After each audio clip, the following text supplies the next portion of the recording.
Hey guys, tonight we're heading into the cold. Really cold. The kind of cold that seeps into your bones, steals the feeling from your fingers, and cracks your lips open like old leather. Tonight we're trudging through the long, brutal winters of the Middle Ages to see how peasants, poor, underfed, and mostly forgotten, somehow made it through when the snow fell, the winds howled, and death waited patiently by every hearth.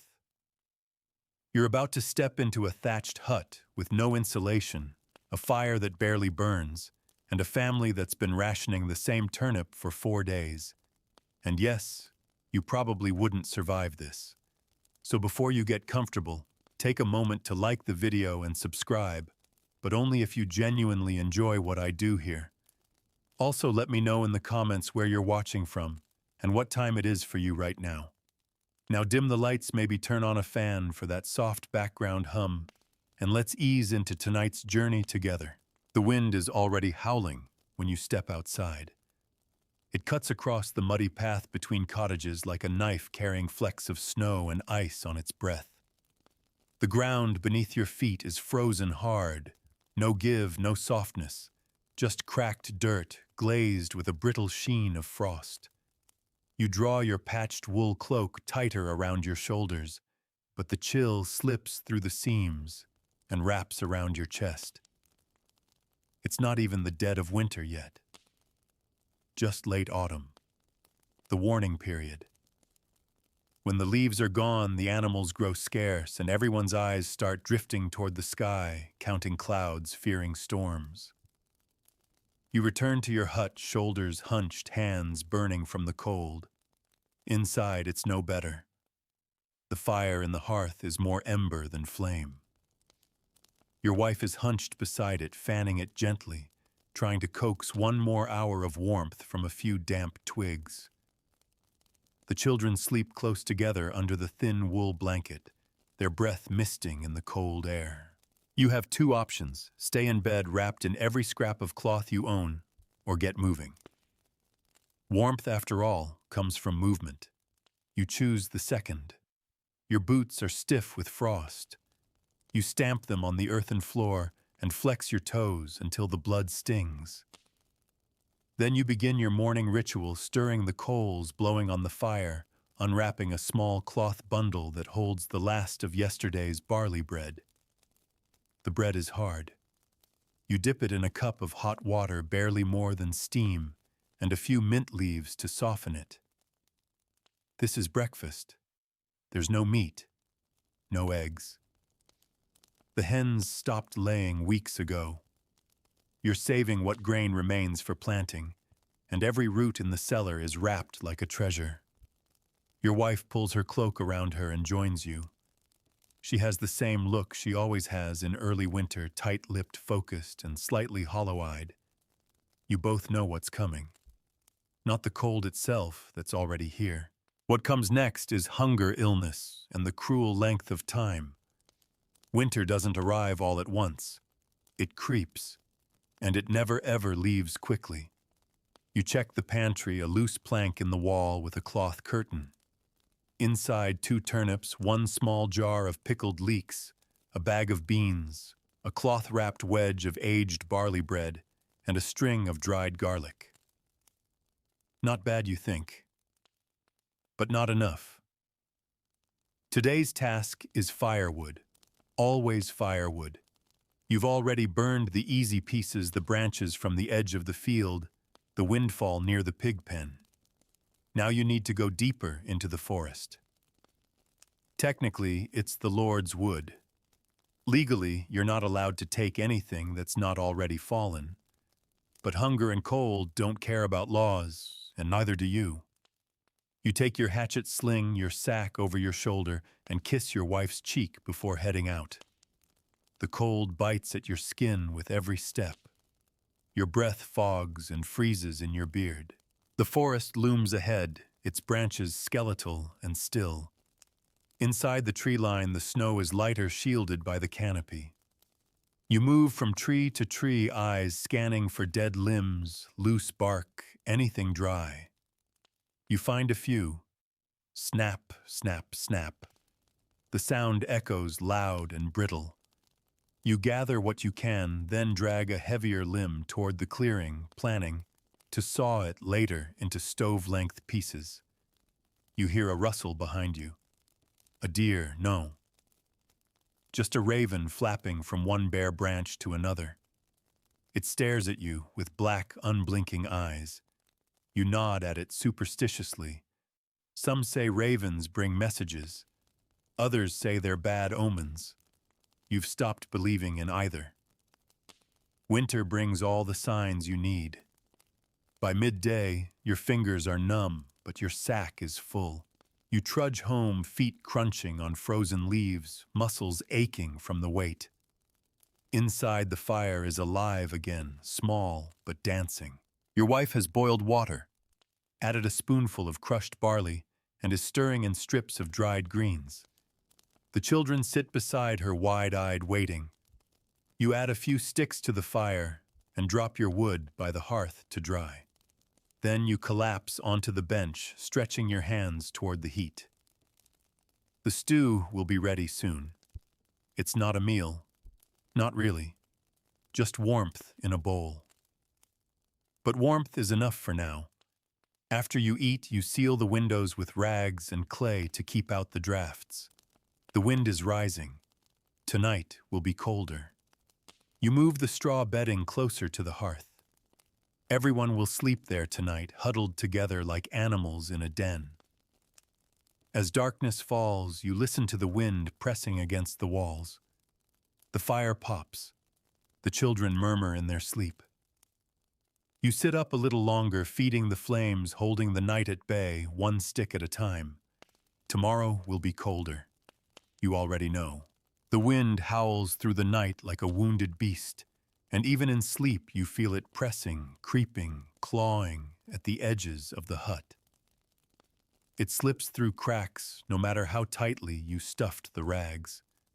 At some point in the dark hours, the fire burned down again, and the cold seeped into the straw bedding, stiffening your joints and settling in your lungs like a weight. You wake with a cough, not deep, but sharp, and that familiar pain just behind your ribs.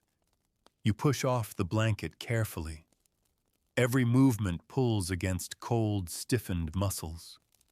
Your wife is still asleep, her face half covered, her breath shallow and foggy in the air. The children lie like bundled lumps under the shared cloth, their limbs tangled in each other. You kneel by the hearth and rake through the ashes with a stick, searching for the faintest glow. There. Still alive.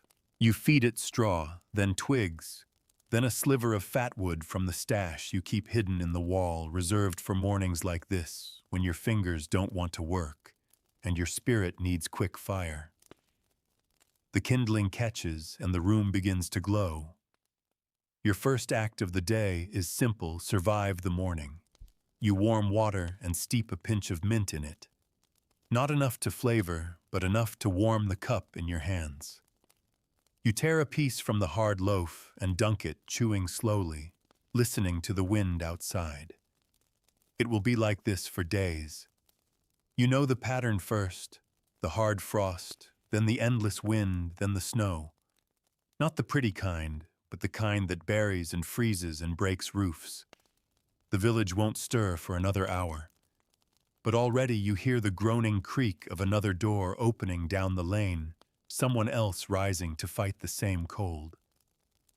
No one speaks in the early winter mornings. Words take energy. Instead, you nod at one another. When your paths cross, your breaths streaming out like ghosts. After your wife wakes, she boils what's left of the barley and beans in water, seasoning it with a clove of garlic.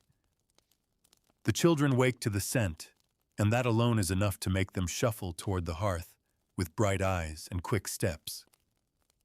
The youngest laughs once, and the sound startles the silence like a bird bursting from a hedge. You eat in near silence, just the scrape of spoons and the occasional murmur of thanks. The broth isn't enough to fill anyone, but it's hot, and it stays in the body longer than you expect. After the bowls are licked clean and stacked, it's time for work. You wrap your cloak tighter and venture out again. The forest waits. The firewood you gathered yesterday is already half gone, devoured by the night. You bring your hatchet and the cart, this time planning to drag a fallen branch you saw yesterday, thick and old, but dry beneath the bark. A prize in this weather. The walk is slow. Every breath cuts your throat. Your toes ache inside your boots, and you can't feel your fingers after the first 20 minutes. But you push through. You always do. You reach the tree and begin your work, chopping slowly, conserving energy. The blade bites again and again. Wood chips scatter and vanish into the frost. You work until sweat begins to chill your back. Then you lash the branch to the cart and pull it home, your legs shaking, your hands blistered. You think of the warmth it will bring. That thought is all that matters. Back in the hut, your wife is baking flatbread flour mixed with water and a spoon of rendered fat from the sheep bones you boiled 2 weeks ago. It's barely enough to grease the stone, but it does. The bread sizzles and pops as it cooks, the smell sharp and earthy. You sit and eat steam rising from the torn pieces. No one speaks. There's no need. This is a moment of peace. A moment to remember when the wind is battering the world outside, and you are here inside, fed alive. Later, you all work together. The children gather snow from outside, melting it for water. Your wife stitches a tear in the oldest boy's cloak. You patch the leak in the roof with fresh clay and straw pressed tight and sealed with a prayer. The smallest child plays quietly, dragging a carved bit of wood across the floor, pretending it's a horse. The day passes slowly. Time thickens in winter. Without fields to till or animals to tend, the hours become heavy.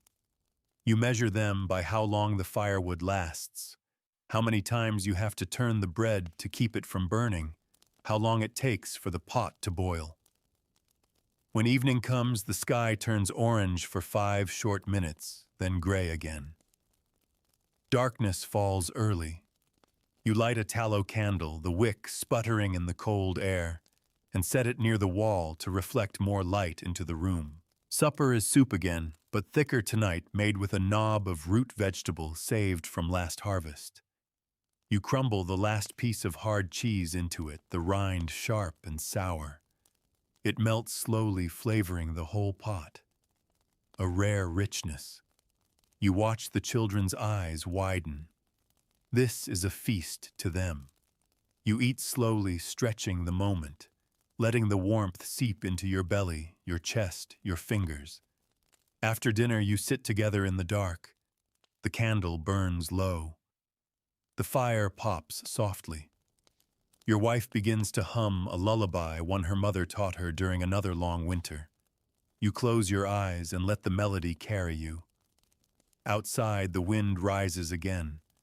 But inside, for now, the walls hold. The fire burns. The food is gone, but it was good. You fall asleep wrapped in warmth that isn't just from fire or bread, but from knowing that today you won again. Tomorrow the cold will return, but so will you. The cold has a sound. You know it now as surely as you know your own heartbeat. It's not just the wind or the crunch of frost beneath your boots. It's the silence between. That stillness in the air when the snow stops falling and even the animals go quiet. That's the sound that greets you when you wake. The fire is low again, only a faint orange glow in the ash. You're careful not to move too quickly. The warmth that built up under the blankets overnight is the only buffer between you and the air outside. One wrong motion, one sharp gust through the wall, and it's gone. But eventually you must rise, always.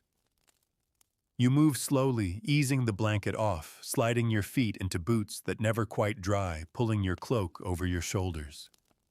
Your breath leaves your mouth in slow clouds, condensing on the inside of the door. You touch the clay chinking on the wall, feeling for any gaps. Still sealed for now. The snow must be deep outside. It's muffling everything.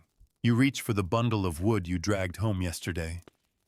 The logs are dry now, brittle at the ends, perfect for fire. You set two on the coals and blow gently until the embers stir and catch. The crackle is like a promise. Light, heat, hope.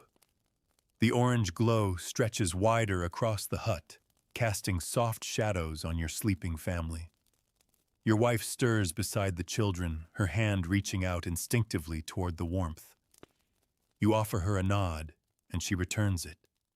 It's too cold for morning words. Instead, you move through the unspoken routine.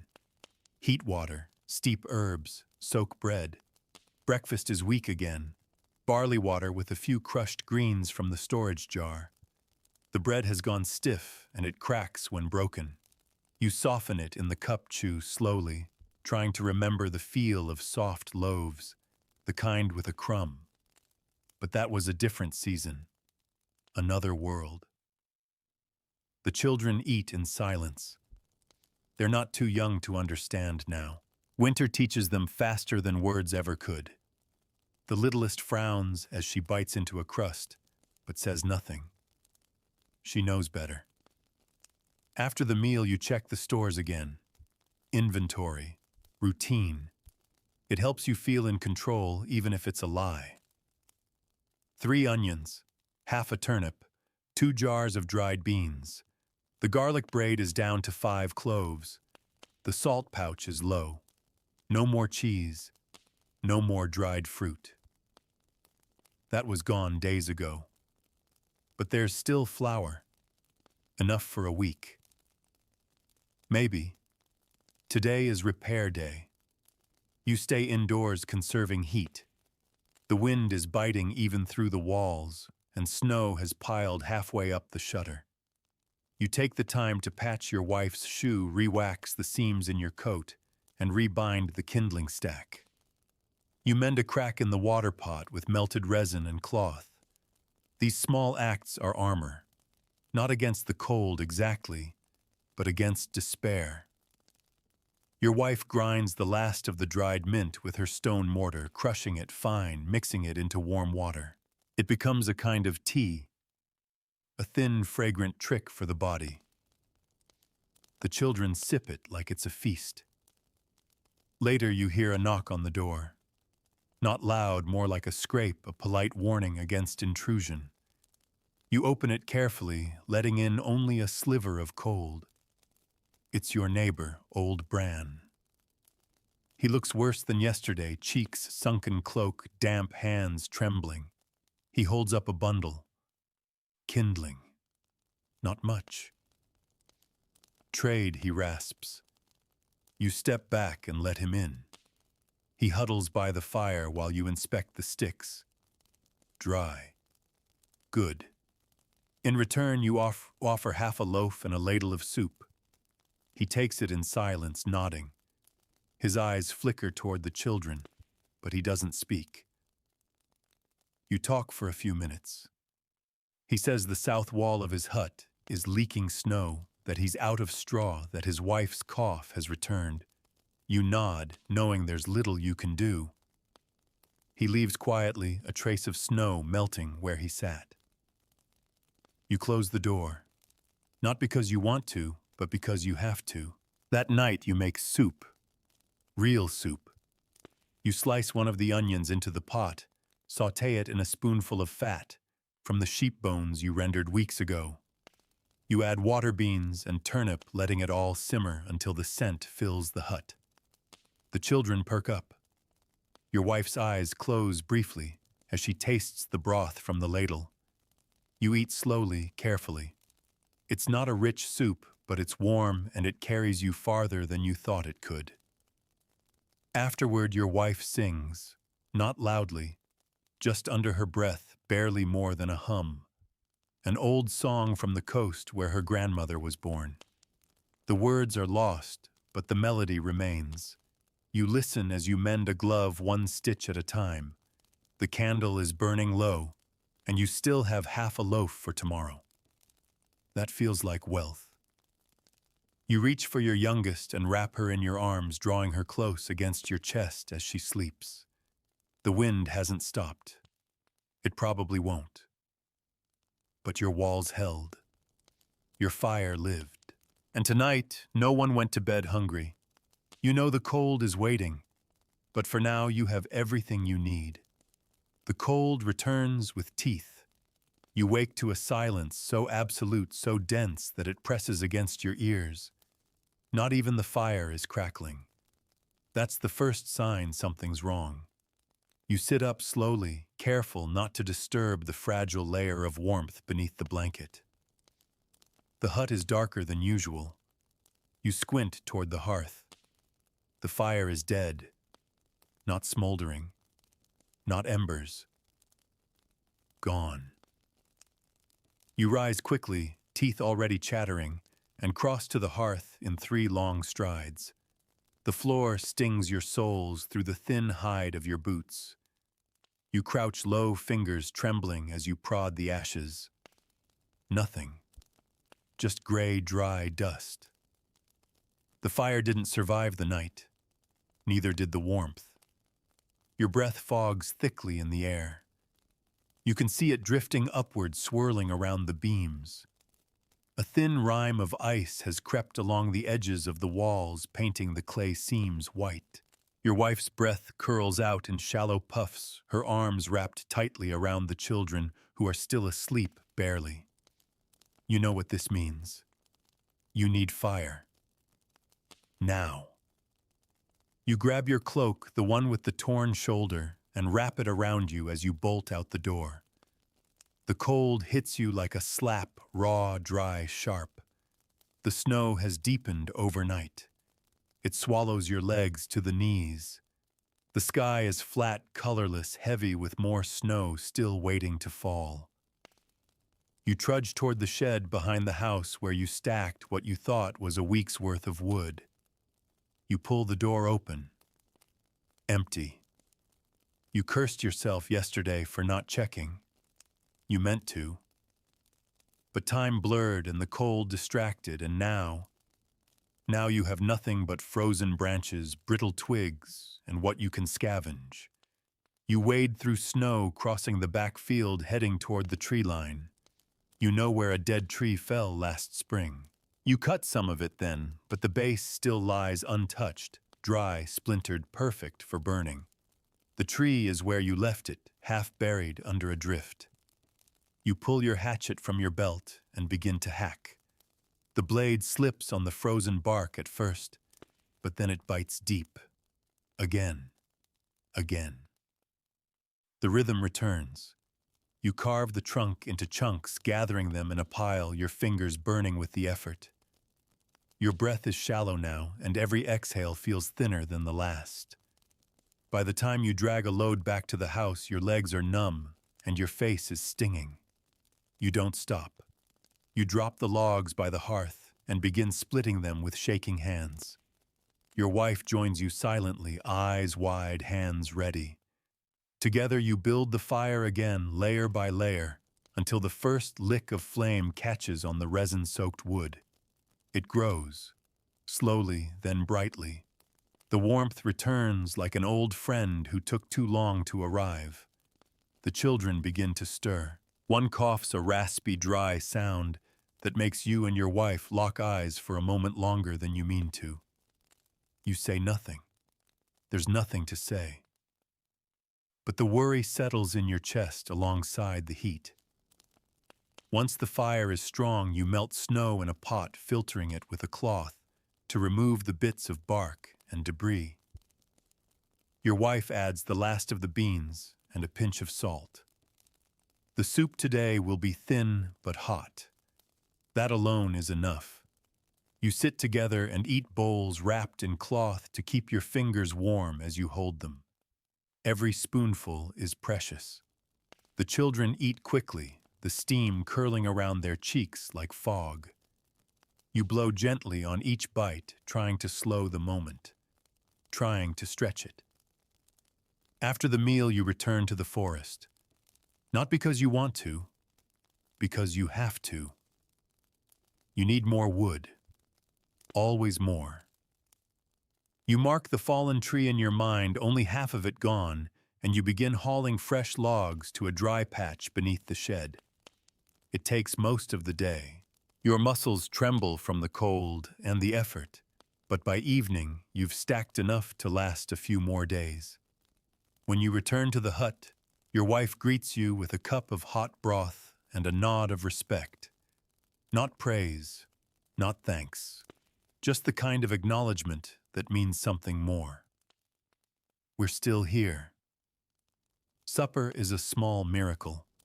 She found a crust of cheese you'd both forgotten, hardened sharp, tucked behind a sack of dried roots.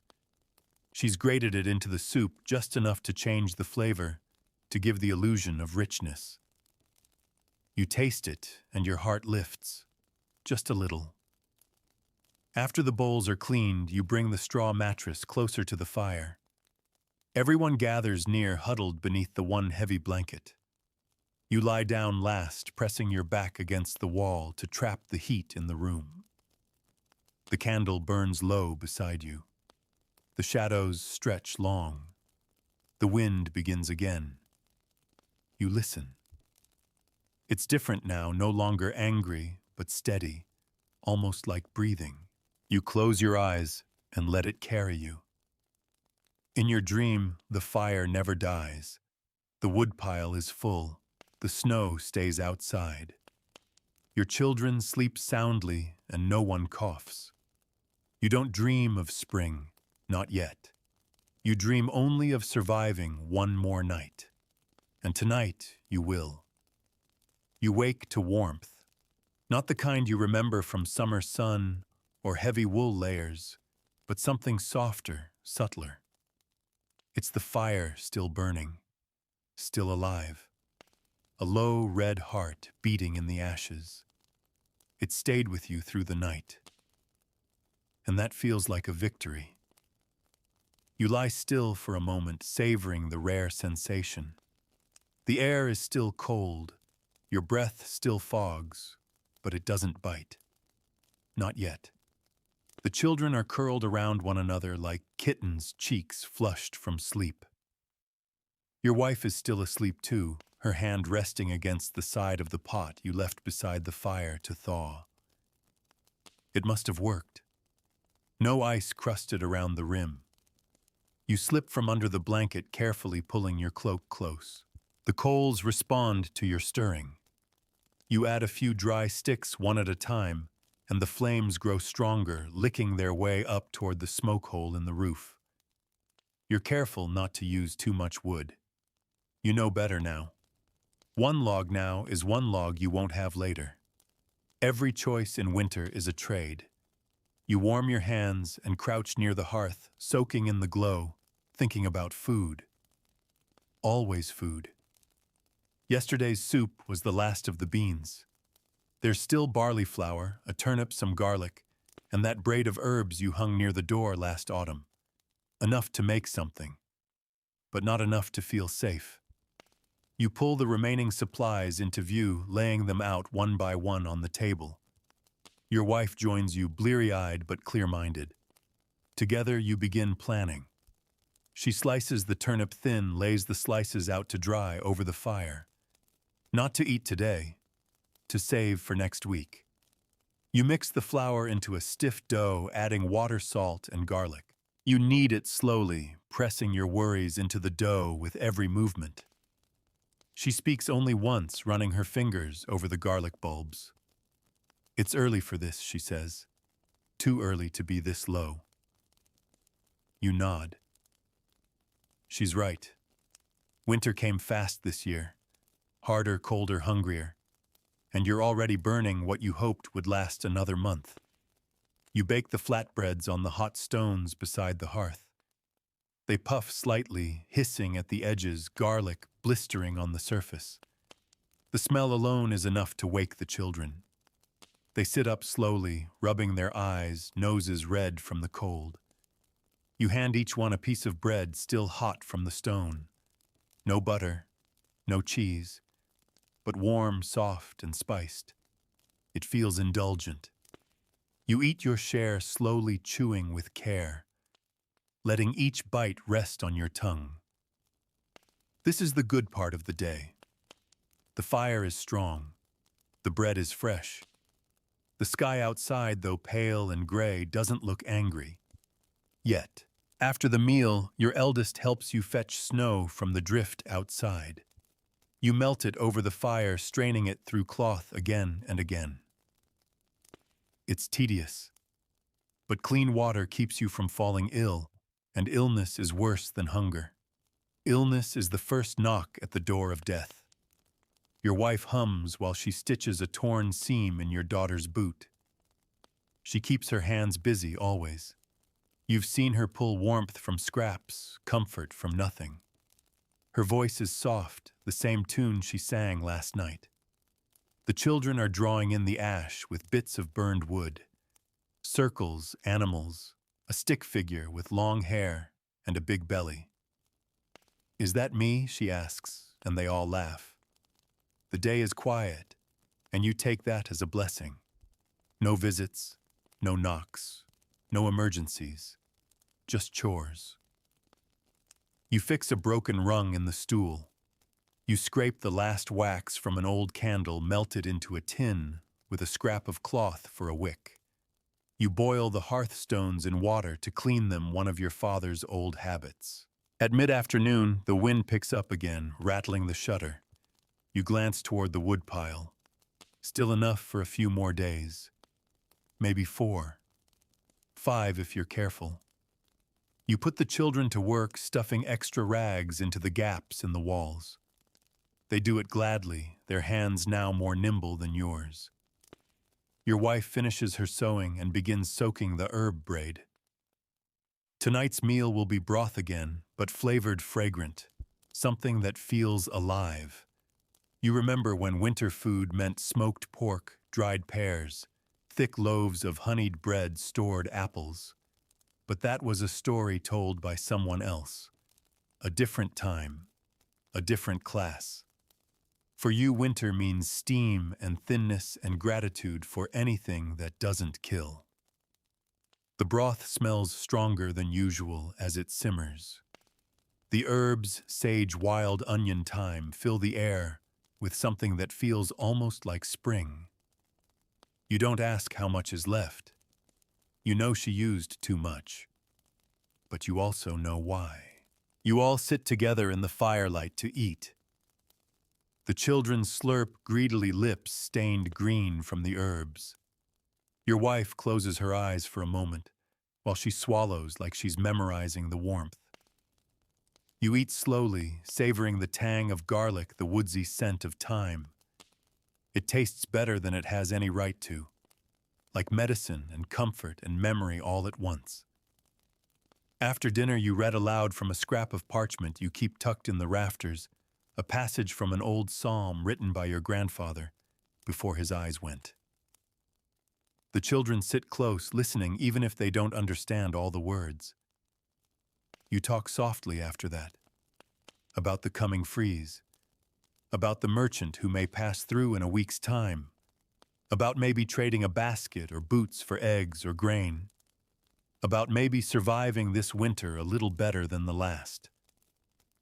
You go to bed early, not because you're tired, but because sleep is the only time you don't feel cold. You huddle together, wrapped in the same old blanket, pressed close to the fire's last glow. And when you dream, it's not of summer, it's of bread. Hot, soft enough to fill every hand at the table. And in that dream, no one wakes from hunger.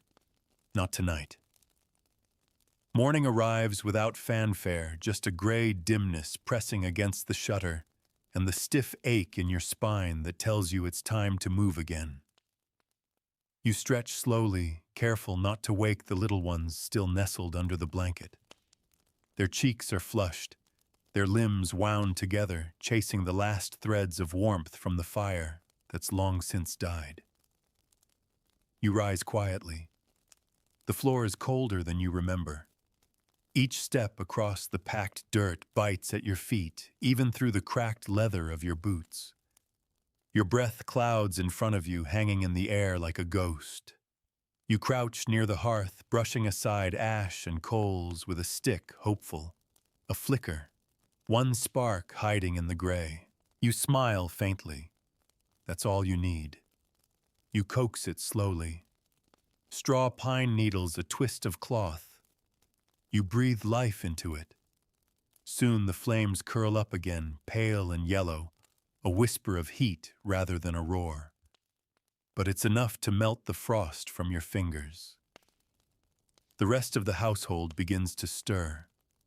Your wife rolls over first, pulling the blanket tighter, before sitting upright and rubbing her eyes. The children blink in the dim light. Hair-tangled noses red from the chill. No one speaks right away. Words come after fire, after water, after the first mouthful of something warm. You melt snow in the cooking pot. The morning's meal is a weak porridge made from barley flour, thinned with water and thickened with a pinch of salt and crushed mint. The children don't complain. They sit near the fire, steaming bowls cradled in their hands like treasures. Your wife adds one last sliver of dried apple to the pot, a gift from the merchant trade weeks ago. You each get a piece soft and sweet. The taste is faint, but it transports you. Back to warmer days. Back to sun and trees heavy with fruit. It lasts no more than a few bites, but it lingers longer in the memory. After the meal, your wife wraps her cloak and sets to mending the children's mittens. Hands grow fast, and fabric wears thin. You gather the snow-wet logs from last night and restack them by the hearth. The pile has dwindled. You count quietly 7 large pieces, 9 small, some twigs. 2 days, maybe 3 if you're sparing. You'll have to venture out again. You turn toward your son and motion for him to get ready. He's old enough now to help with the gathering. His boots are too tight, his cloak too short, but he stands proudly. He wants to be useful. You pack a small sack with a handful of bread and a wedge of frozen root. Not for lunch, just in case. You sling the axe over your shoulder, and together the two of you head into the white. The forest is quiet. Still, snow hangs heavy on the branches, and every step is a crunch through frost and frozen leaf. You move slowly, watching for signs of game, of fallen wood, of danger. Every sound feels louder in the winter silence. You find a copse of birch trees with fallen limbs beneath them, dry enough if you're careful. You and your son work together, chopping, dragging, stacking. His hands shake as he lifts the branches. You give him your gloves. Your fingers sting in the cold, but you don't say a word. By midday, you've gathered enough for a few more nights. Not plenty, but enough. You stop beneath a pine, share the heel of bread. It's hard, crumbly, but the boy eats like it's roast meat. He asks no questions. You nod once, proud of his quiet strength. You return to the hut, tired but satisfied. Your wife greets you with a warm pot, already hanging near the fire water, scented with onion peel and crushed herbs. No real food, but enough to wrap around your lungs and trick your stomach. You split the firewood into pieces, by the door, stacking it neatly. The snow begins again, tiny flakes, at first barely visible, then heavier. You hurry to seal the shutter and sweep the floor before nightfall. Dinner is better than expected. Your wife scraped the last of the turnip peel into a mash, flavored it with wild thyme and garlic. There's a richness in it that you can't explain. Maybe it's the memory of meals past. Maybe it's the warmth. Maybe it's just being fed. Afterward, you gather close again. The fire burns brighter tonight, casting golden light against the soot-dark walls. Your daughter brings over a doll made from straw and scraps. She plays quietly, humming the song your wife always sings. Your son helps polish the metal blade of your axe, his hands small but steady. You take your wife's hand for a moment. She squeezes yours, and neither of you says anything. There's nothing new to say, but the silence is full shared. Later, when the children sleep, you lie awake for a time. Not from worry, from thinking, from counting what's left, from planning the next day. You know the snow will bury the fields by morning. You know the roof needs patching again. You know that you'll have to stretch the food farther than you thought. But tonight, the fire held. The soup filled the bowl. The children are warm, and that in the world you live in is enough. You close your eyes and dream of something small, a green shoot breaking through the frost. Just one. Just enough. The dream fades before you can name it. All that remains is the feeling a green stalk, wet earth, a faint breeze. Then it's gone, swallowed by the cold air that seeps in through the thatch and nudges you back to consciousness. You lie still for a moment, eyes open, listening. The fire is still breathing a soft crackle, a warm pulse. That's something. You rise quietly, trying not to wake the others. The children are bundled together like coals under a blanket, faces flushed, mouths slightly open. Your wife is lying nearest the hearth, one hand outstretched toward the heat, as if she'd fallen asleep mid-prayer. You reach for a stick of wood from the pile and ease it onto the coals. It catches quickly. The light spills across the floor in ripples. You kneel beside the fire and let your hands hover above it, palms open, fingers spread wide. The chill begins to retreat slowly from your bones. You breathe deeply, drawing in the sharp scent of smoke and dried herb. Somewhere in the mix, you still smell last night's soup onion and thyme and the ghost of turnip. You melt snow in the pot, adding a pinch of dried mint and a few grains of salt. Not a meal, just warm water. But it gives the body something to hold on to, something to work with. Your wife stirs, then joins you, cloak wrapped tightly around her shoulders. You pass her the steaming cup. She takes it without speaking, eyes still half-lidded, and sips slowly. You both sit there in silence, watching the fire, listening to the wind scratch against the shutters like a restless dog. When the children rise, they do so without complaint. That's one of winter's quiet victories. It teaches resilience early. You feed them warm water with softened bread crusts cut into chunks and steeped like dumplings. It's not enough, but it's something. They slurp it down eagerly, cheeks pink from the heat. You check the wood pile, still half full. Enough for 3 nights, maybe 4. But only if the wind stays mild. You know better than to trust it. Today is a repair day. The snow is too deep for travel, and your body aches from yesterday's foraging. So you stay inside working on what you can. The roof patch needs reinforcing. You mix a slurry of clay and straw, then climb up through the loft, careful not to disturb the brittle beams. The wind whistles through tiny gaps. You smear the mix into the cracks with your hands, the cold making your fingers clumsy and slow. Below, your wife sharpens the carving knife and slices the last turnip into slivers, laying them on cloth near the fire to dry. The children play with pebbles and twine, making up quiet games that require no words and no space. Laughter is rare now, but they still find it in odd places, like when one of them sneezes so loudly it echoes off the rafters and makes your wife jump. You laugh too for the first time in days. By mid-morning, the snow has softened slightly. You and your son decide to risk a walk to the edge of the wood. Not for firewood this time, but to check the traps. You set them last week, simple snares made of twine and bent saplings. You didn't expect much. Winter is cruel to animals too. But when you reach the third trap, you find it triggered. And there, nestled in the snow, is a rabbit, small but whole. Your son's eyes widen. He reaches for it, reverent. You place a hand on his shoulder and nod.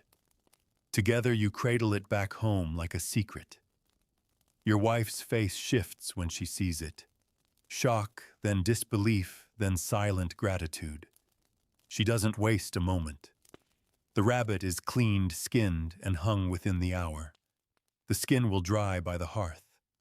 The bones will go into stock.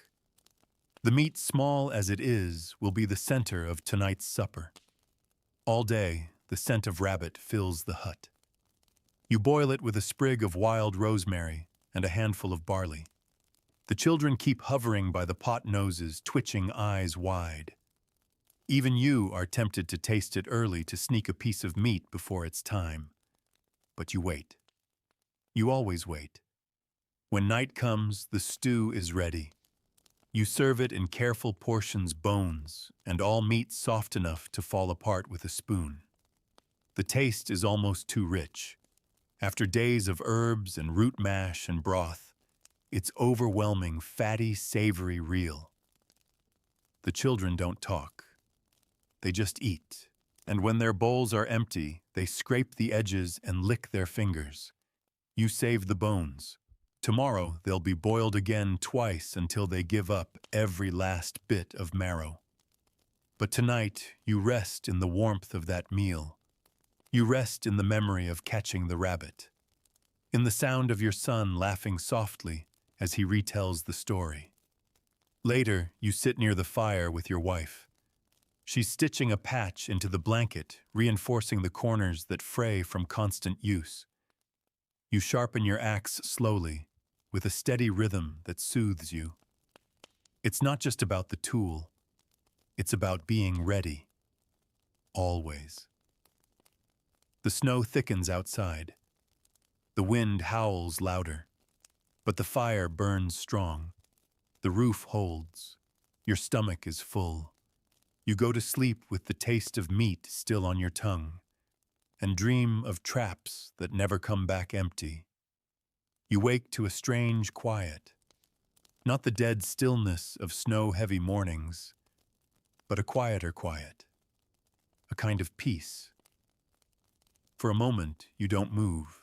You lie beneath the heavy patchwork blanket, warmth trapped around your body, your wife's arm resting lightly across your chest, the children pressed together like a string of sleeping dogs near the hearth. You listen, really listen, and realize the wind has died. No scratching at the walls, no groaning from the rafters, just the subtle hiss of the fire and the occasional creak of settling wood. You ease out from under the blanket, careful not to wake anyone. The fire's still burning, just barely, the coals rich and red beneath a crust of ash. You feed it a single stick, then another. It flares up quickly in the stillness, grateful for the attention. You warm your hands and then melt snow in the pot, rinsing yesterday's rabbit bones and dropping them into the water with a few flakes of barley and crushed herbs. By the time your wife stirs, the broth has already begun to simmer. She breathes in the scent and smiles, not the forced, weary curve of the mouth you've both worn for weeks, but something real. "It's a good smell to wake up to," she whispers. You both sit quietly, warming your hands over the pot, listening to the occasional stirrings of the children as the scent slowly wakes them too. One by one they rise. No complaints this morning. No dragging feet. Just wide eyes, eager hands, bowls held forward. You serve the broth hot, careful not to waste a drop. It's rich from the bones, heavier than the usual fare. Even the littlest one eats slowly today, savoring it. You all do. The rabbit meat is long gone, but its ghost lingers in the broth, softening the barley, seasoning the memory. After breakfast, you step outside. The snow has stopped. And more than that, the sky, gray and flat for days, is beginning to crack open at the edges. Not blue yet, Not clear, but lighter. You tilt your head and watch a thin band of pale sunlight creep across the treetops. You blink against the brightness. It's almost painful, but it makes your heart rise in your chest. You call your son and motion for him to bring the basket. It's time to gather kindling. Not because you're desperate, but because it's habit. Because winter hasn't finished yet. The lull is just that, a lull. You don't trust it. You never do. The two of you walk through the snow together, the crunch underfoot softer now. The forest looks different in the light, less like a graveyard, more like something merely sleeping. You gather fallen pine branches, twisted bark twigs from beneath the firs. The snow glistens on the branches, and a crow calls in the distance. "Do you think it's almost over?" your son asks. You pause before answering. You don't want to lie, but you don't want to steal the hope from his voice either. "Not yet," you say. "But we're through the worst." He nods. That's enough. You return home with full arms. Your wife has cleaned the hearth and prepared the dough for flatbread.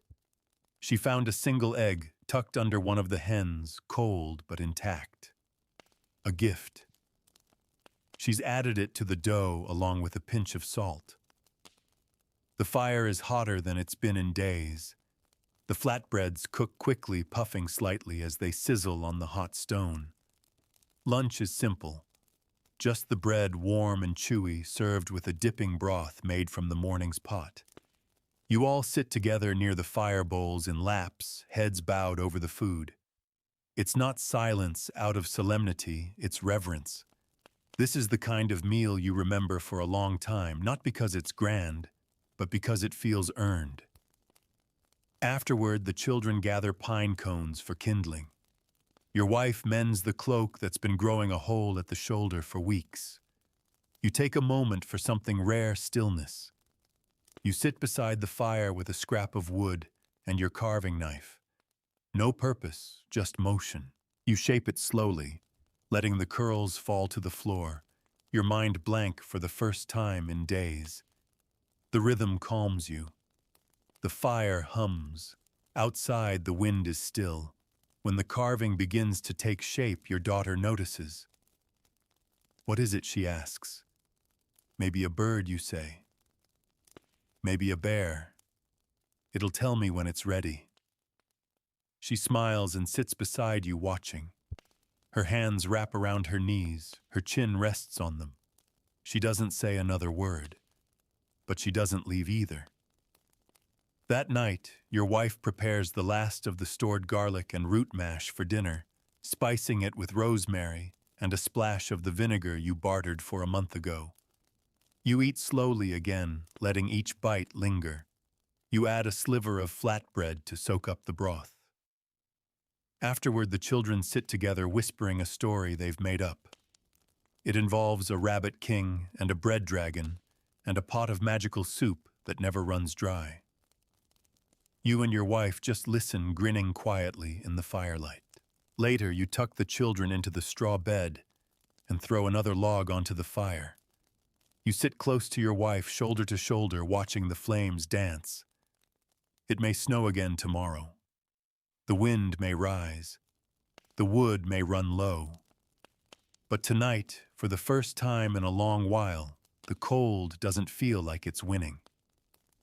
You drift to sleep, thinking of a carving in your hand, warm bread in your belly, and a sky that just might be turning blue. You wake to the sound of dripping. At first it's distant, almost imagined, but then it comes again, soft, rhythmic, persistent. You blink, still curled in the blanket, your face half buried in warmth. The fire has burned low, and the light in the room is different. Not gray, not the flat, leaden shade of snow and overcast skies, but something gentler, warmer. You lift your head and look toward the shutter. It's light outside. You rise slowly, heart fluttering. The sound grows clearer as you move toward the door. A trickle of water down the wall. A splash into the basin by the eaves. Melt. Snow melt. You unbolt the door and step outside into a world that has changed. The snow is soft now, sagging at the edges, slumped in mounds. The air is still sharp, but not biting. The sun, weak, watery, shy, has broken through the clouds. It rests low in the sky, but golden light pools on the trees, glinting from icicles, dappling the frozen ruts in the pâté. You haven't seen sunlight in days, maybe weeks. You step into it like it might vanish if you move too quickly. You tilt your head back, eyes closed, and feel the warmth touch your skin. Your breath fogs less. Your cloak doesn't cling with frost. You smile without meaning to. Back inside, your wife is already stirring her eyes, blinking against the light filtering through the shutter slats. She sits up and lets out a slow breath. "It's breaking," she says. You nod. That's all you need to say. The children wake quickly today. Their feet thump against the dirt floor as they shuffle toward the fire. There's excitement in their voices now, not just hunger. They sense it too, that the season is shifting. Breakfast is plain as always, barley mash thinned with water, flavored with the last pinch of herbs. But it feels different. The fire burns hotter now with less wood. The sunlight helps. It turns the room golden, makes the steam from the pot rise like incense. After breakfast, you decide to walk to the stream. You haven't been there since the first snow. It's a risk. The path may still be treacherous, the water frozen, but something in you needs to see it. Your son begs to come along. You agree. He's been trapped indoors too long. You walk slowly, boots crunching through slush and patches of crusted snow. The trees drip like they're weeping, long icicles snapping off in soft, wet thuds. You pass a dead squirrel half buried in the snow. You say a silent prayer for it and keep walking. The stream is not fully thawed, but it's moving just a little. Water slides beneath a crust of ice, clear and cold. You crouch and press your fingers to the edge. Liquid. Real water. Not melted snow. Not boiled slush. But moving, running water. You fill the flask, letting it overflow once, then twice, just to hear the sound. Your son laughs. The sound makes you laugh too. On the way back, you find wild mint peeking up near a tree root, its leaves stubbornly green beneath the frost. Your wife will know what to do with it. When you return, she has already begun cleaning the hearth. The smoke hole is scraped clean, the floor swept, the straw, bedding shaken out. She pauses only to greet you with a smile when you show her the water. Then she sets to boiling it, real boiling, not melting, and steeps the dried herbs she's been saving in a cloth bag for weeks. The smell fills the hut, bright, sharp, alive. You drink together. It burns slightly on the way down, but it tastes of possibility. The children play outside in the slush, slipping and sliding, squealing. Their boots come back soaked, but no one complains. You set their wet clothes near the fire and let them steam. You and your wife begin to plan. It's too soon to sow anything, but the soil must be prepared. You'll need to check the tools, sharpen the hoe, mend, the rake handle, oil, the cartwheels. You'll need more seed grain, which means another visit to the manor steward, which means another week of barter and negotiation. But none of that feels heavy now. Not today.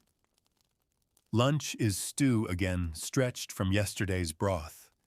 You crumble flatbread into it, letting it thicken with flour and salt. It fills the hut with warmth. Everyone eats seconds. The pot is scraped clean. No one feels guilty. In the afternoon, your wife checks the hen coop. 1 egg.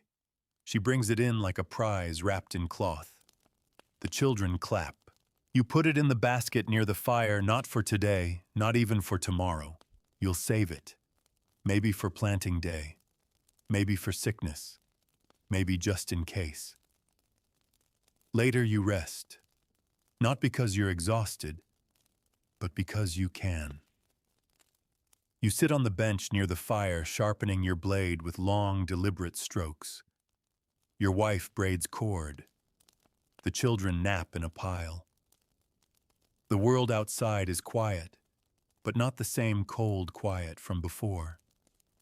This quiet has birdsong hidden in it. It has dripping icicles and soft soil shoot beneath the snow. You don't say it out loud, but you both feel it.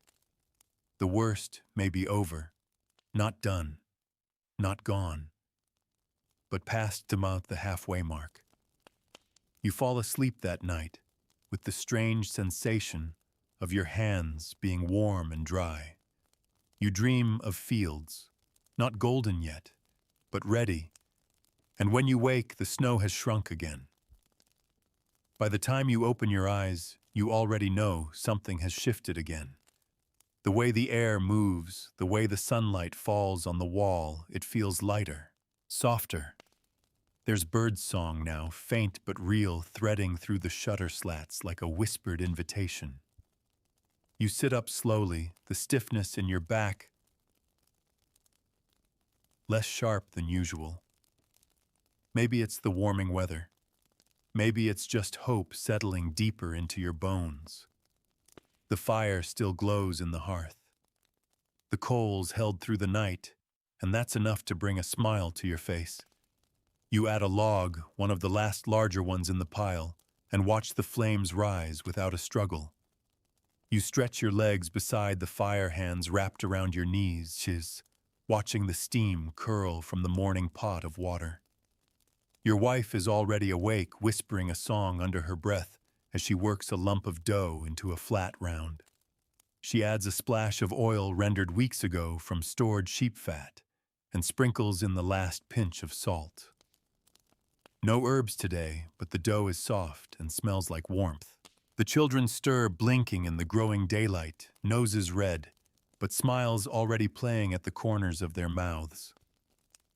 You serve breakfast together, hot flatbread, and steaming water laced with a touch of vinegar for flavor.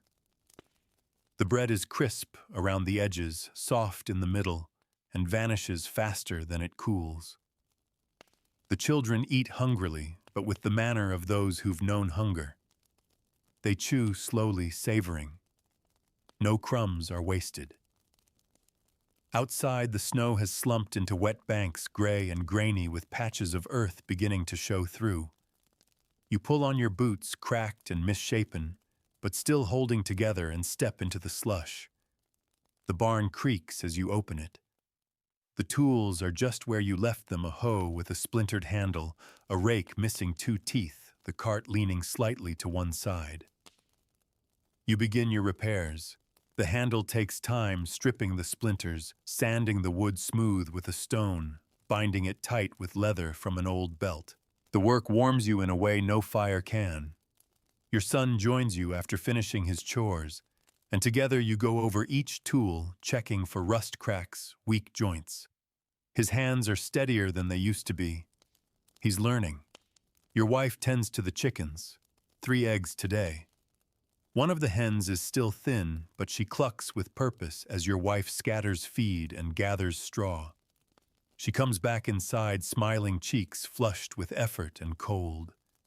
The eggs are set aside carefully. Not for now.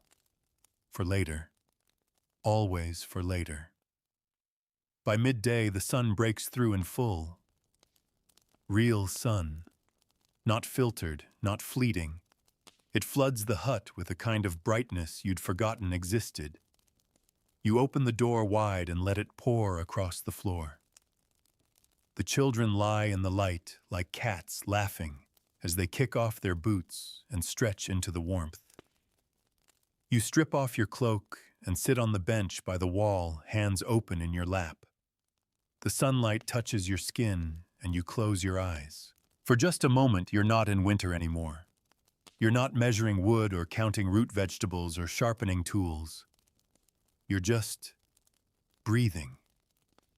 You share lunch, a boiled mash of barley and dried herbs spiked with a spoon of lard. Simple but hot. Satisfying. The fire burns lower now, less desperate. You don't need to feed it as often. The walls are holding.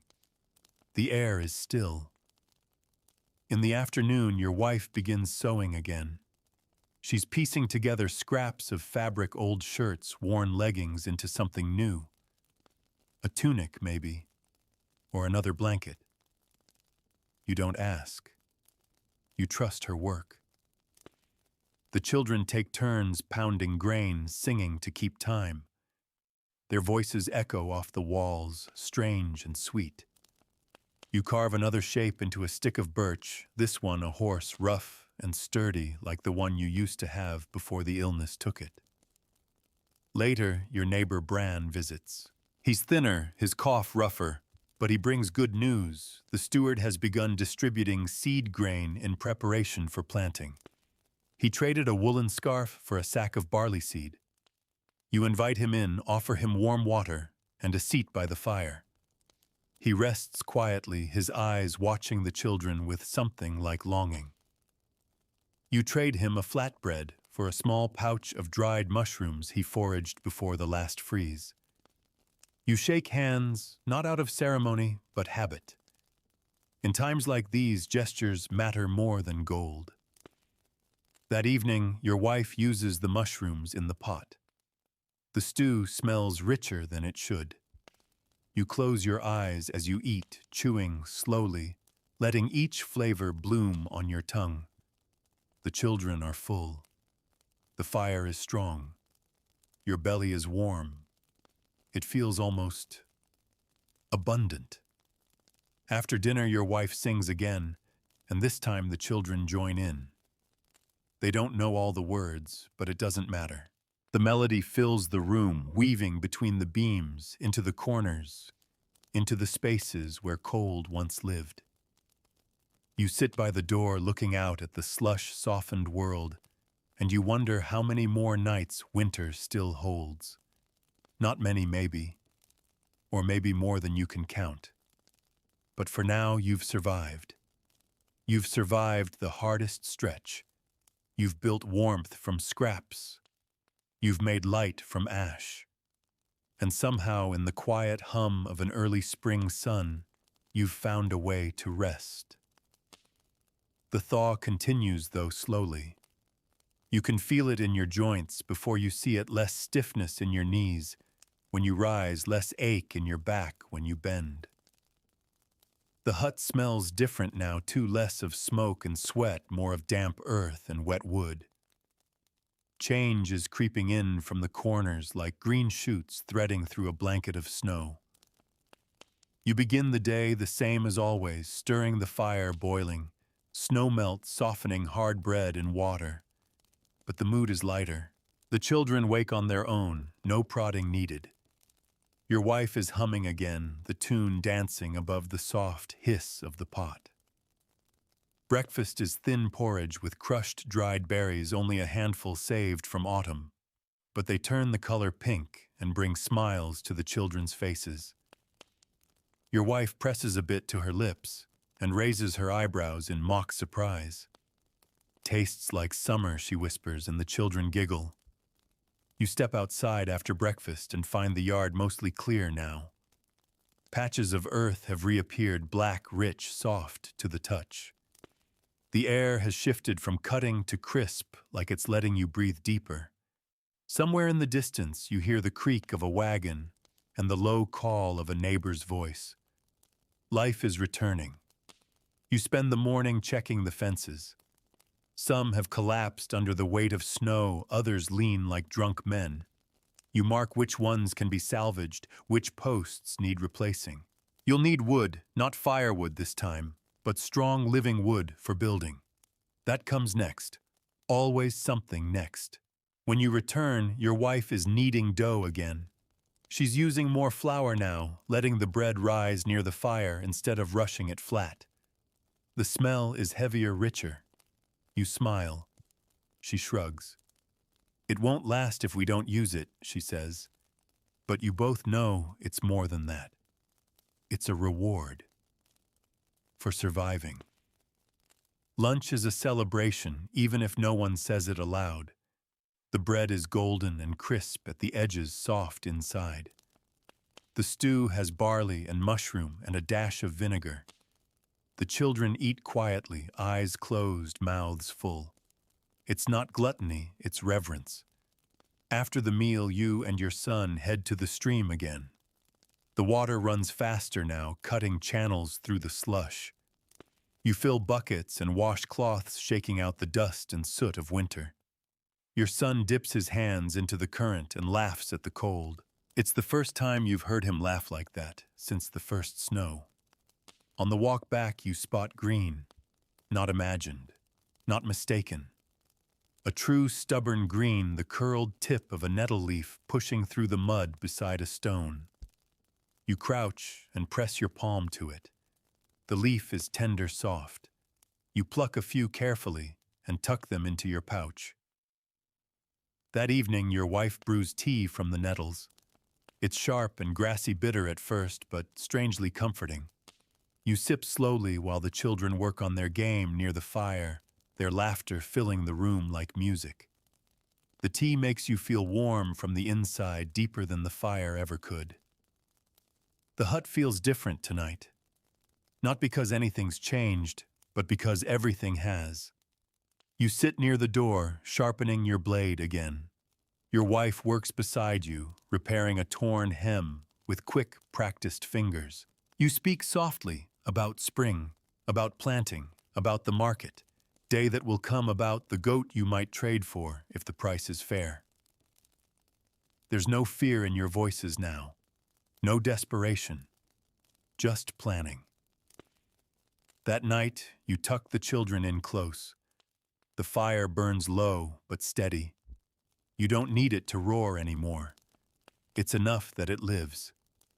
Before sleep, you trace your hand over the wooden carving you've been shaping all winter. It started as a bear, became a bird, and then something else entirely. It's neither useful nor beautiful, but it's yours, a record of the time that passed. You set it on the mantel, a symbol of hunger endured, of cold overcome, of a winter that did not break you. And you sleep that night not with the fear of what may come, but with the quiet peace of knowing what already has. You wake to birdsong, not just one, but several different pitches, different rhythms, a chorus building in the branches outside. You lie there for a moment, eyes still closed, letting the sounds wrap around you like a warm shawl. The birds have returned. That alone is enough to shift something deep in your chest. When you rise, the light filtering through the shutter is no longer gray, but gold. The air still holds a chill, but it's different now, like the last breath of a guest who's overstayed his welcome. Winter is packing its bags, grumbling, lingering at the door. But you know it's leaving. You feel it in your bones. Your wife is already tending the fire. She moves easily now, no longer hunched with cold. The hearth glows, the kettle hums, and the scent of barley and dried nettle leaves drifts through the hut. You press a kiss to her shoulder in passing. She doesn't startle. She's gotten used to this peace. Breakfast is thick porridge with a splash of oil and the last of the crushed berries stirred in. The children eat quickly, already fidgeting with their boots and cloaks, eager to go outside. You let them. The yard is soft beneath the snow, now patches of earth, swelling upward with promise. After breakfast, you pack a small satchel with tools. Today is the first real workday of the coming season. Not mending or foraging or survival, but preparation. Hope made physical. You walk to the edge of your field boots, squelching in the thawing mud. The soil is darker than you remember, and you kneel to press your fingers into it. It's still too wet to till, but not for long. You mark the space with sticks pacing the edges, drawing the rows in your mind. You imagine the seeds dropping into place, the roots threading downward, the green shoots rising. The harvest is far off, but this moment feels just as important. Maybe more so. You return home before midday, cheeks red, stomach rumbling. Your wife has made soup, onion peel, garlic scrap, barley, and a few shavings of cured fat saved in waxed cloth. It's rich and thick and tastes like gratitude. You share a hunk of fresh flatbread between you, tearing it by hand, dipping it into the broth, soaking up every drop. After lunch, the children help sort seed sacks. You count and recount the barley kernels, the few peas, the handful of flax. Each one is precious, a gamble wrapped in potential. Your wife inspects the burlap sacks, mending weak seams with quick, sure stitches. There's a rhythm to it all now, a return to order, to the rituals of life instead of mere survival. The afternoon light stretches long and golden. You take advantage of it, oiling the rake handle, checking the cart wheels, sanding rough edges. You repair the coop's door, reinforcing it with iron nails traded months ago. The hens cluck lazily, no longer huddled for warmth. 3 eggs today. That's enough for cake if you had sugar. But even without it, your wife will find a way. Before dinner, your daughter finds a sprig of green tucked against the side of the hut. A weed, maybe, but alive. She brings it inside with cupped hands and shows it to everyone like a treasure. Your wife plants it in a broken bowl with a bit of soil. It sits near the window now, catching the last rays of the day. Dinner is the same soup reheated with added water, served with leftover bread. It's not luxurious, but it's plentiful. And for the first time in weeks, there are leftovers. That night you light a candle, not because you need to, but because you can. The flickering light fills the room with a soft glow. Your wife braids your daughter's hair, while your son carves a new figure beside you, a man with a hoe and a broad-brimmed hat. He says it's you. You laugh, and it feels good to hear yourself. Later, when the children sleep, you and your wife sit near the fire, hands touching lightly. You talk about the market day to come, the possibility of trading eggs for new boots, the hope of a late spring festival in the village square. These are not dreams now. They're plans. The fire burns low, but the room is warm. Outside, the birds continue to sing into the night. And inside, with a full belly, sore hands, and soil beneath your nails, you sleep not like a man preparing for hardship, but like one waiting for seeds to grow. The days stretch longer now. You feel it first, not in the sky, but in your body. You wake before the sun, and it's already light. The fire, once your lifeline through the endless nights, now needs only modest tending. 1 log in the morning, 2 at night. The hearth has become companion, not savior. Today you begin clearing the field in earnest. The frost has released its grip, and the soil has softened just enough. You shoulder your tools, hoe, rake, spade, and step into the yard. Your son follows, carrying the seed sack a little too proudly. It's still light, too light, but it will carry life soon enough. The earth gives way under the spade with a wet sigh. Rich, dark, clinging to your boots. You breathe it in, the smell of rot and rain and buried promise. This is the first true work of spring, the opening of the ground, the welcoming of seeds. Each slice of the spade is a prayer, each turned clump a whisper to the sun. Your son watches, then copies you. His rhythm is off his grip, clumsy, but he learns quickly. You don't correct him much. The soil teaches better than words. Back at the hut, your wife bakes. Not flatbread this time, but something softer, rising with a bit of leftover yeast from the bottom of the vinegar jar. She adds a pinch of dried herbs and cracks 2 of the precious eggs into the dough. It feels extravagant. You let it happen. When the bread emerges from the coals, it's golden and fragrant, with a crust that cracks under your thumb. You eat it with onion soup and feel for the first time in months full. The children smear theirs with lard and pretend it's butter. You don't stop them. Let them dream with their mouths full. The afternoon is spent checking the bee skeps. One hive survived the winter. Just one. But that's enough. You watch the sleepy bees drag themselves into the pale air, their bodies fuzzy with life. They'll be slow at first, but they'll find the flowers.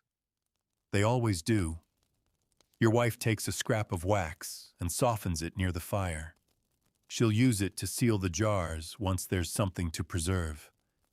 It's early yet, but you speak of strawberries, of mushrooms in the woods, of wild garlic.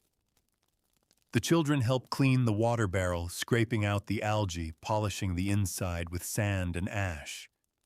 They giggle as they work, splashing water on each other, flicking foam onto the dog, who's only just begun to venture outside again after his winter stupor. That night, you sit together under the stars. The children curl under a blanket with their mother. You sit with your back to the wall, a cup of weak mead in your hand, brewed last season, long forgotten now, tasting of sour apples and dusk. You sip it slowly, letting the firelight flicker across your boots. A fox yips in the distance. Somewhere beyond the tree line, another peasant beats his field with a stick, calling out the moles. You laugh softly. Spring makes fools of everyone. You speak with your wife about the past season, not with fear, but with reverence. You survived, and not just barely. You endured. You endured the dark, the hunger, the snow that never stopped falling. You endured the silence that sat heavy on your chest, the cold that tried to steal your breath. You made it through. Your wife takes your hand. Her fingers are calloused dry at the knuckles, but warm. She doesn't need to say anything. The look in her eyes is enough. Later, when the fire has burned down and the children are asleep, you sit alone for a while. You think of all the things you didn't lose. The hut still stands. The tools still work. The bees still fly. Your hands still know the rhythm of the earth. And tomorrow, there will be more to plant. Not just seeds, but hope. Tiny and stubborn, buried deep, waiting for the sun. The days have taken on a rhythm again. You rise with the light, not the cold, and you don't have to fight your own body to stand. The fire is more a habit now than a necessity. You tend it lightly, coaxing it from last night's embers, then set the kettle for water without rushing. The sense of urgency has lifted like morning mist. Your wife moves about with renewed energy. There's color in her cheeks again, and she hums softly as she gathers eggs for this morning. She shakes her head in wonder as she returns, as if the hens too have remembered how to live. She cracks one carefully into a bowl, saves the others for market, and begins whisking together a batter for pancakes. She adds barley flour, a splash of goat's milk, and a handful of foraged mint. The smell fills the hut before the pan even hits the fire. The children wake to the scent and tumble from their bedding laughing. You plate each one a pancake, thin, hot, slightly crisp at the edges, and drizzle them with honey from the jar you'd nearly forgotten. Sticky fingers and delighted murmurs echo through the hut. No one says it aloud, but the luxury of sweetness does something to all of you. After breakfast, you head to the field again. The soil is ready now. You walk the rows barefoot for the first time this year, feeling the cool earth press up between your toes, grounding you. You carry a pouch of barley seed slung over one shoulder and begin to sow. Your hand moves in long, sweeping arcs. Seeds fall like breath. Each one lands with the promise of food. You glance at your son and motion for him to join. He walks the row beside you, mimicking your motion, scattering handfuls in wide loops. It's clumsy but earnest, and you don't correct him. Every field is different. Every hand has to find its rhythm. Your daughter watches from the edge, her basket filled with weed clippings and flower petals. She offers you a few violets, and you tuck one behind your ear with a wink. She beams. Later, your wife joins you, apron dusted and flower hair tied back with a strip of cloth. Together you kneel at the far end of the plot and begin the work of setting potatoes cut into pieces, each with an eye, each buried with hope. You move in silence. There is something sacred in the act, like prayer without words. By midday, your backs ache and your knees are stained with soil. You gather the children and sit beneath the old elm, passing around hunks of cheese and stale bread softened in warm water. The dog lies sprawled nearby, belly up in the sun, dreaming of foxes. After lunch, you venture into the woods. Spring has made itself known there too. Buds swell on branches. New shoots push through the leaf litter. You find mushrooms growing on a fallen log and nettles thick along a stream bed. You harvest carefully, leaving enough for the land to heal. The woods are not a storehouse, they're a gift. On the way back, you find a patch of wild garlic. Your wife crushes a leaf between her fingers, inhales deeply, and nods. You collect handfuls, wrapping them in a damp cloth to keep them fresh. Back home, the children are washing up at the stream, tossing pebbles and chasing frogs. Their laughter carries across the clearing. You and your wife begin supper mushroom stew with garlic, a pinch of salt, and barley to thicken it. The scent alone could call ghosts from their graves. You sit down to eat with sunburned faces and tired limbs. The food is hot, rich, filling. You tear off bits of bread to mop the bowl, then lean back and let the warmth settle inside you. Your daughter climbs into your lap, head resting on your shoulder. You feel her breathing slow, and you press a kiss to her hair. As the sun sets, the sky bleeds orange and violet. The fire crackles low in the hearth. You sharpen your hoe, then oil the spade, not out of fear this time, but readiness. Tomorrow will be another day of sowing, of sweat, of building toward harvest. The memory of winter is still there, but it no longer looms. You end the evening with a cup of herbal tea, the kind that tastes of spring rain and bitter roots. You sip it slowly, staring into the fire. Your wife lays a hand on your knee. No words, just presence. That's enough. The children sleep soundly tonight, limbs sprawled, breath deep. There is no huddle of desperation now, just the loose sprawl of comfort. They're not surviving anymore. They're living. Before you crawl into bed, you open the door and step outside. The stars are clear. The air is gentle. The fields are dark, but full of promise. And for the first time in a long while, the night does not feel like a threat. It feels like rest. The season has fully turned now. The mornings are still cool, yes, but not cruel. You rise before the sun and feel dew on your boots instead of frost. The light that slips through the shutter is golden, not gray. Outside, the sky stretches wide and pale, the trees buzz with new life, and the hut hums with a rhythm you almost forgot existed, one of work, not worry. You start your day, as always, by stirring the fire boiling, the water softening bread for the morning meal, but there's no sense of desperation behind it anymore. You're feeding your family now, not fighting off death. The children wake slowly and stretch like well-fed cats. Your wife hums as she kneads fresh dough, her hands confident and strong. Breakfast is simple but warm. Porridge thick with barley and sweetened with a bit of honey scraped from the last of the comb. The children chew with full mouths and wide eyes. The youngest spills her cup and giggles. No one scolds her. Today is planting day. You tie back your hair, roll your sleeves, and lift the heavy sack of seed grain with your son's help. He grunts, still growing into his strength, but he manages. Together you walk to the field. It's been fully tilled now, the rows neat, the earth loose and breathing.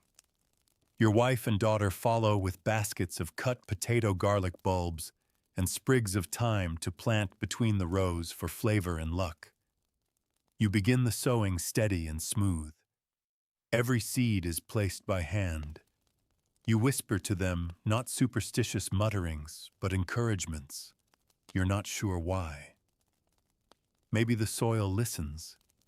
Maybe it always has. Your daughter plants thyme beside each row. She says it's to keep bad spirits away, but you think she just likes the smell. Your wife and son bury the garlic and potatoes, working side by side, murmuring softly to each other. As you work, the sun rises. The wind lifts your hair. The field becomes not a place of struggle, but of hope. You see it clearly now, every furrow a future meal, every row a declaration. We made it. At midday, you stop for lunch under the elm tree. Your wife passes out cold bread garlic spread and early greens from the forest. You sit in the sun, your back against the bark, your hands calloused but proud. The dog dozes nearby, belly round from scraps. After lunch, you begin building a scarecrow.